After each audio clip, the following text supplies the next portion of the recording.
கடகம். கடக ராசியை பொறுத்த வரைக்கும் 2025 உங்கள் குடும்பத்துக்குள்ளே இருந்த கலகங்கள் தீரும்.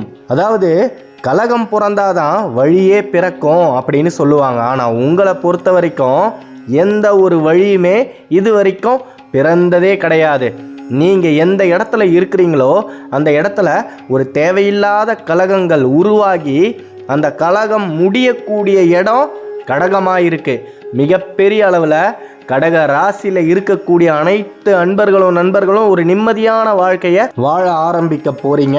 இனி எந்த விதமான கஷ்டங்களும் உங்களுக்கு ஏற்படாது. எந்த ஒரு காரியத்தை நீங்கள் செய்யணும் அப்படின்னு நினச்சிக்கிட்டு இருக்கிறீங்களோ அந்த காரியம் இனி எந்த விதமான தடையும் இல்லாமல் நிகழும்.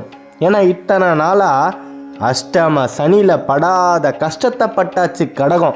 இனி எந்த விதமான கஷ்டத்தையும் படுறதுக்கு ஒன்றுமே இல்லை.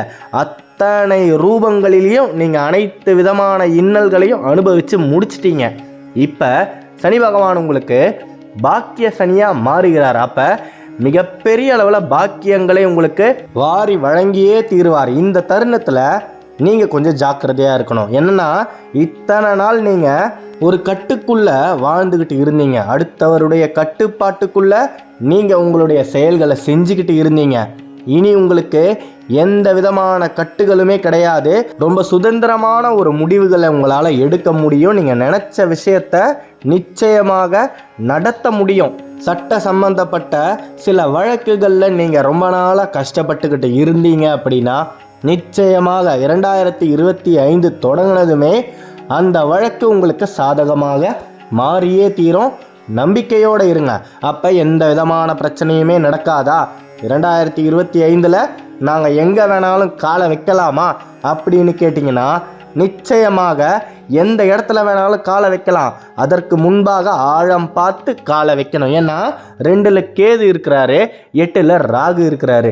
ராகுவை போல் கொடுப்பார் இல்லை, கேதுவை போல் கெடுப்பார் இல்லை அப்படின்னு சொல்லுவாங்க. அப்படி இருந்தாலுமே என்னங்கய்யா நடக்க போகுது?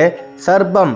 அந்த சர்ப்பத்தையே தனது கழுத்தில் மாலையாக அணிந்திருக்கக்கூடிய அந்த சர்வேஸ்வரனுடைய ஆசீர்வாதங்கள் உங்களுக்கு இருக்கும் பொழுது எந்த விதமான ராகு கேது பெயர்ச்சியாலையும் கடகத்துக்கு ஒன்றும் நடக்காது. இந்த தருணத்தில் நீங்கள் என்ன செய்யணும் அப்படின்னா சிவபெருமான நாடி போகணும்.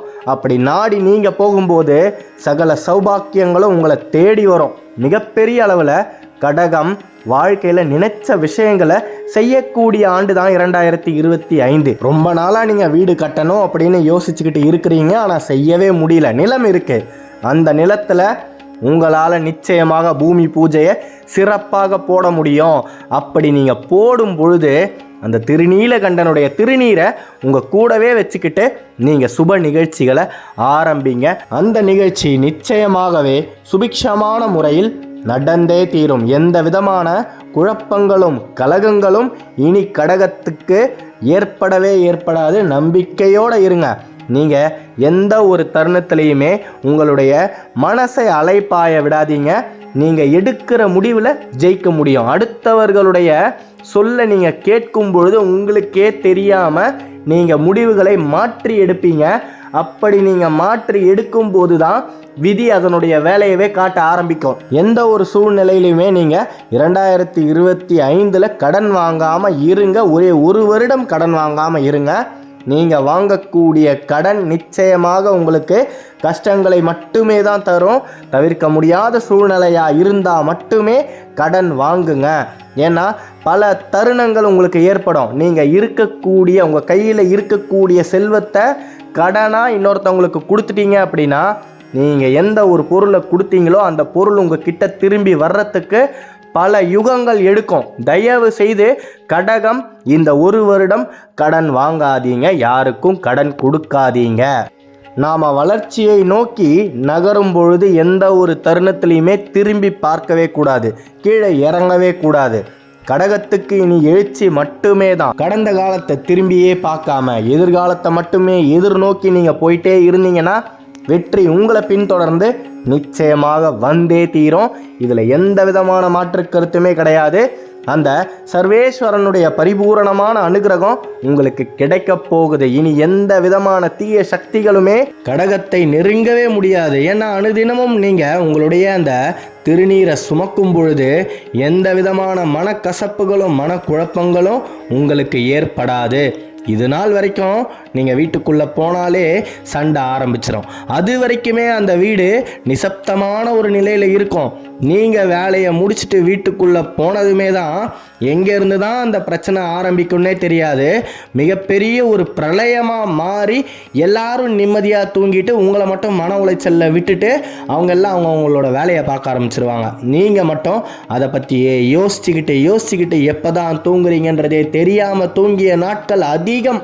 கடகம் எப்பயுமே எல்லாரும் தூங்கினதுக்கப்புறம் நள்ளிரவில் எழுந்து உட்காந்து நடந்ததை பற்றியும் கடந்த காலத்தை பற்றியும் நினச்சி அழுதது எத்தனையோ நாட்கள் எனக்கு நல்லா தெரியும்.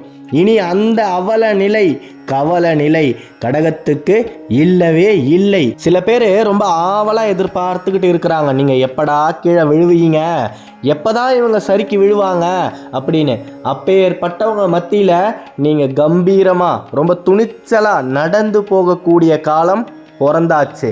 நீங்கள் நடந்து போகும்போது நான் மறுபடியும் ஞாபகப்படுத்துகிறேன், ஆழம் பார்த்து காலை வையுங்க. எந்த ஒரு தொழிலை நீங்கள் ஆரம்பிக்கணும்னு நினச்சாலுமே அந்த தொழிலில் எந்த மாதிரி நேரத்துலலாம் எந்த மாதிரி விஷயங்கள் நடக்கும் அப்படின்றத புரிஞ்சிக்கிட்டு அலசி ஆராய்ஞ்சிட்டு நீங்கள் தொழிலை ஆரம்பிங்க. ரொம்ப சுருக்கமாக சொல்லணும் அப்படின்னா, அடுத்தவர்களுடைய ஆதாயத்திற்காக நீங்கள் எந்த ஒரு விஷயத்தையும் ஆரம்பிக்காதீங்க. உங்களுடைய குடும்பத்துக்கு நீங்கள் செய்யக்கூடிய செயல் நன்மையை தரும் அப்படின்னா நீங்கள் தாராளமாக செய்யுங்க.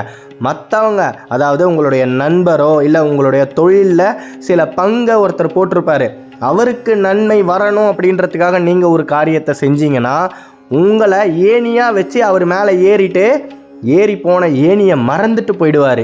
தயவு செய்து கடகம் இனி வரும் காலங்களில் உங்களுடைய வீடு ஜன்னல் கதவு அப்படின்னு வாழ்ந்தீங்கன்னா நிச்சயமாக நல்லா இருப்பீங்க. கடகத்தில் இருக்கக்கூடிய பெண்கள் நீங்கள் மிகப்பெரிய அளவில் சுயமாக வாழ போகிறீங்க. அடுத்தவர்களை நம்பியே வாழ்ந்த காலம் முடிந்தது. இனி உங்களால் உங்களுடைய குடும்பத்துக்கு வருமானம் வரும். அது 5000 இருக்கட்டும் 10,000 இருக்கட்டும், நிச்சயமாக நீங்கள் வேலைக்கு போவீங்க. இல்லைனா நீங்கள் இருக்கக்கூடிய இடத்துலையே ஒரு வேலையை உருவாக்கி அதன் மூலமாக வருமானத்தை பெறுவீர்கள். மிகப்பெரிய அளவில் கடகம் ஒரு தூணாய் மாறப்போகுது. கடகம் எந்த குடும்பத்தில் இருக்கோ அந்த குடும்பம் ரொம்ப கொடுத்து வச்ச குடும்பம். புத்தாண்டு பிறந்ததுமே நீங்கள் யாரையுமே பற்றி கவலைப்படாமல் திருவண்ணாமலைக்கு போகணும் அப்படின்ற முடிவை எடுங்க. உங்கள் கூட ஒரு ஊரே சேர்ந்து வரும். அந்த அளவுக்கு மிகப்பெரிய அளவில் நீங்கள் பல பேரை கூட்டிக்கிட்டு சிவனை தரிசிக்க போகிறீங்க. மிகப்பெரிய ஒரு மாற்றங்கள் நடந்தே தீரும். அப்படி உங்களால் திருவண்ணாமலைக்கு போக முடியல அப்படின்னாலும் உங்கள் வீட்டுக்கு பக்கத்துலேயே இருக்கக்கூடிய அந்த சிவனின் ஆலயம், அது எதுவாக இருந்தாலும் சரி, போய் ஒரு 10 நிமிஷம் தியான நிலையில் உட்காந்துட்டு வாங்க. உங்களுடைய வாழ்க்கை இனி எந்த ஒரு இடத்துலையுமே வீழ்ச்சியை நோக்கி போகவே போகாது. கடகத்துக்கு எழுச்சி மட்டுமே தான் வளர்ச்சியை நோக்கி நகரப்போகுது. நரக வாழ்க்கை முடிந்தது. வண்ண மலர்கள் பூத்து குலுங்கக்கூடிய சோலைவனமாக கடகத்துடைய வாழ்க்கை சந்தோஷமாக இருக்க போகுது. உங்களுடைய குடும்பமும் ஒரு மன நிம்மதியை அடையக்கூடிய காலம் பிறந்தாச்சு. கடனிலிருந்து நீங்கள் வெளியே வரும்போது மறுபடியும் கடன் வாங்கக்கூடாது. நான் ரொம்பவே ஆழமாக இந்த விஷயத்தை உங்களுக்கு அழுத்தி ஞாபகப்படுத்திக்கிறேன். எந்த ஒரு சூழ்நிலையிலையுமே நீங்கள் அடுத்தவர்களுக்காக கடன் வாங்கி கொடுக்காதீங்க. எந்த ஒரு கையெழுத்தையும் அவசரப்பட்டு மற்றவங்களுக்காக போடாதீங்க. நீங்கள் உங்களுக்கு தேவை அப்படின்னா மட்டும் கடன் வாங்குங்க. முக்கியமாக நகையை எதையுமே எடுத்துகிட்டு போய் எங்கேயுமே அடகு வச்சிடாதீங்க.